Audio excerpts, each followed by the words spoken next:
He is the current UFC light heavyweight champion taking on Stipe Miocic Saturday in Las Vegas, Nevada. Good to have Daniel Cormier back on the show. How you been, Daniel?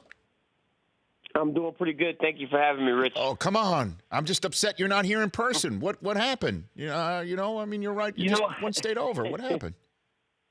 They didn't I didn't go on the media tour because I went early. When I went to your show last time, I went early when the fights went on sale, and Stipe did the media day during fight week this time. So, hey, we both got to carry our part of the load whenever we're trying to sell these pay-per-views. Well, I'm glad that you're at least getting on the phone. What's going through your mind right now with an opportunity for UFC history coming up on Saturday? Maintain my composure. Don't get too excited. Know that it's coming. Don't rush. Don't try to put myself in the arena on Thursday. Stay within myself while prepping myself mentally for the fight and then trying to let my body recover. This is one thing that is much different as a heavyweight as opposed to 205. Right now, I'd be 217 pounds and feel like I was a walking zombie because I would need to lose 13 more pounds, and I'm already really, hurting. But with this fight at heavyweight, I can rest, I can recover, I can feel like $1 million and go out there and do my thing on Saturday. So are you eating whatever you want? How are you getting up in weight, Daniel? Well, normally I'm a pretty big guy. I weigh like 250, Okay. But so what it was is just eating very clean and eating healthy, but not worrying about weight loss.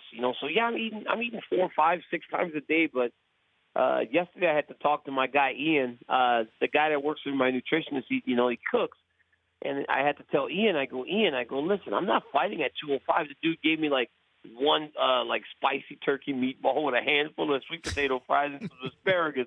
I was like, yo, what is going on? I was like, I'm not fighting at 205. It seems like a 205-pound plate. Daniel Cormier here on the Rich Eisen Show, getting set to take on Stipe Miocic. You want to ask him the poll question, then we're on the subject of food here before we move on to more DC, did you watch the hot dog eating contest yesterday?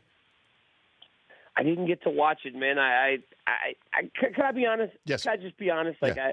I know it's an American tradition, but I don't like watching it, man. They're dipping hot dogs in the water and they're stuffing it down their faces. Yeah. And I'm a guy that loves food. I'm like, I can't watch this. I just can't watch it. It's really hard to watch. My kids love it, so I watch it every year. But I think it's kind of weird. And I think Joey's from San Jose, so it's I want to support the guy, but it's hard. Okay, so hold on a second before you ask them the poll question. I'm kind of the opposite. We showed my kids this once, and then the next meal, they just any manners conversation went out the window. You know what I'm saying? It's not what you want to teach your children. You got to teach your children well, Daniel. I know they think it's funny. Like, how's this little guy eating so many hot dogs? Because, kids eat a few things. They eat pizza, cheeseburgers, hot dogs. They eat, certain things, right? The things that they love. The hot dog's one of the things that they love, and they're like, how is this little guy eating so many hot dogs? But I just think it's so bad with the dipping it in the water. I still don't understand it. They said the guy ate 70 hot dogs or something yesterday. No. Yeah, it's a performance enhancer, the dipping in the water, too. It puts an asterisk on it for me. So ask Daniel the poll question. Okay, DC, so if you had to be in a competitive eating contest, which food would you choose? We're going with pizza, glazed donuts, shrimp cocktail, and hot dogs. Okay, shrimp cocktail's out. I'm allergic to shellfish. Okay. Pizza, hamburgers. Honestly, I think I'd do hamburgers. I'd try to eat hamburgers. Give me a hamburger eating contest or wings. Wings. See, we didn't even include wings. I bet I could do pretty good in the wing challenge. Well, which type?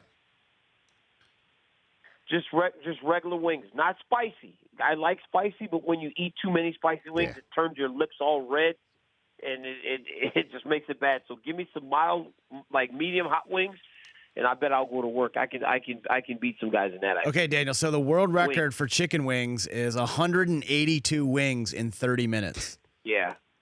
No, that's not even possible. When I am being a pig and I'm eating as many wings as I can, maybe 20, 25. I thought I had. You know what the problem is? Is I'm sitting over here thinking I got a chance. You're saying there's a chance. Daniel Cormier I was like, I think I got a chance. Daniel Cormier contending for the heavyweight title against Stipe Miocic here on the Rich Eisen Show. Is it still your plan to retire before you turn 40? Yes, it is. Yes, it is, man. I want to be done by 40. I mean, I've said before, I started this high-level competition at 15. That was the first time I went overseas to represent the country in wrestling. So at 40 years old, I think I'll have had enough, and I can start to turn my focus to my kids. My daughter now is on the travel team for her gymnastics. She's 6, and she can now go around the city of San Jose and do her gymnastics with other teams. And my son is he's wrestled in like 6 national tournaments to this point. So it's time for the focus to be on them. And you're 39, correct, DC? Right? I'm 39 years old. Mm-hmm. I'm 39 years old. I'm 40 in March of next year. So I got about 9 months left. So you got this fight and then one more, you think? 1 or 2. I mean, I can squeeze them in. Like I said, I still like the fight, but I just think the focus needs to shift. But if I'm quick, if I don't get beat up too bad on Saturday, not meaning I lose. I'm talking about like getting my face split and have her bleeding too much. I bet I can get back in there by October, November, and then be back in there by March. So I could probably squeeze 2 more in. Well, what do your loved ones think of when they hear you talking that way, Daniel? My wife thinks that I'm crazy. She thinks that I need competition. I'm not going to want to retire. She's not forcing this on me. She's just kind of like, you're not going to want to be done. And I'm like, no, I said, I think it's over, babe. I want to go and spend more time with you guys. I don't want to be 8 weeks in training camp where I see my family and pass it. Like I'm home, I sleep, I go back to the gym 2-3 times a day. So I want to be able to just say, you know what, let's go on a vacation. Let's go Disneyland this weekend and pop on a flight and not worry about some of the other issues that keep me back home now. So, yeah, she doesn't think that I want to do it. She don't think that I'll be able to stick to it, but I'm pretty certain I'll be okay. So then it goes well with Stipe. Who are you targeting? Is this a Lesnar situation still? Yeah, that would be fun. But, I mean, there are some things that Brock's going to have to do, and if he does those things, then it'll work with the timeline. Like I said, I want to fight again soon. So Brock would need to get back into the USADA testing pool because I think he has like a 4 or 6 month period before he can fight of being tested by USADA. So that would have to take some time. So he would need to do that as soon as possible. But, yeah, I'd love to fight Brock. Obviously the other guy is Jones, but, I mean, who knows when that guy's going to be back after all the stuff that he's gotten himself into.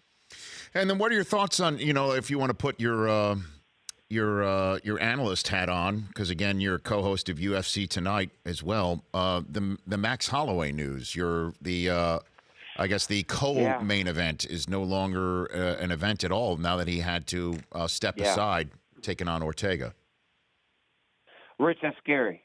It's very scary because Max is a guy that I've known for a little bit now, and I spend time with him, and you could see that he wasn't like him. He just looked tired, right? Looked like really, really tired. And last week he flew from Hawaii all the way to New York to do a media day. So I thought maybe he was just tired from the travel.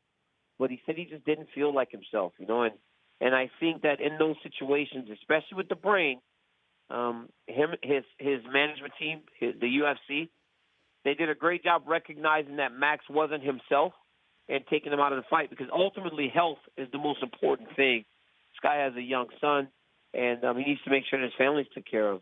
It sucks for the card. It sucks for him in terms of a money-making opportunity, but ultimately the best decision was made. All right, before I let you go, we had Stipe on Monday here in studio, as we alluded to at the beginning. He, as you say, he did the heavy lifting in studio this week. You did it previously, okay, for the pay-per-view promotion. I asked him to leave you a message. Are you ready for it, Daniel? Okay. Okay. It did. Yes, I'll be honest with you. It didn't go as I had hoped. Okay, but that's just it. Here's what he's had to say. We're going to have Daniel on later on the week. Do you want to give him a message for later on? We could play it for him. Hey, Daniel, hope you're doing good. I'll see you this week. That's way too nice. All right, let's take 2 here. All right. Stipe Miocic leaving Daniel Cormier a message when he calls in on Thursday. Go for it. Hey, Daniel, Stipe, hope you're doing well. What? Oh my gosh. Hey, Daniel, you're short, you're old. I'm going to take you out and That's break not your me. arm. Yeah, I did not say that. I did not say that. I'm going to put a dolly through your window. Yeah, exactly. Yeah, that was it. That's it, DC. There's so much. He's got so much material too. Like, Daniel, you're old, you're short. Like, what are you doing? You're gonna get smashed. Yeah. No, it's just him, man. That's how he is. You know, Steve Miocic is a genuinely good guy. And I kind of, when you said it didn't go as I thought, I expected that type of message. Two nice guys. Wow. Two nice guys on UFC 226. Going to get in the octagon and talk it out. Yeah, just they're going to just, Can you believe sit. that though, right? Guys that are like, oh, don't. We'll go in there and we'll try to rip each other's heads off. Yeah. I promise you, every punch I will throw is with the worst intentions. So as nice as he is, I want to bash his face in. Hey, all right. Is it too much to ask for bloodlust? Let's go. Thank Trash you, talk. DC. We Appreciate all it. love it. Hey, look, let's chat down the line, okay? Always enjoy our conversations. Thank you. I appreciate you guys always having me. You got it, as always. At DC_MMA, Daniel Cormier taking on Stipe Miocic. The Rich Eisen Show, weekdays at noon Eastern on Audience.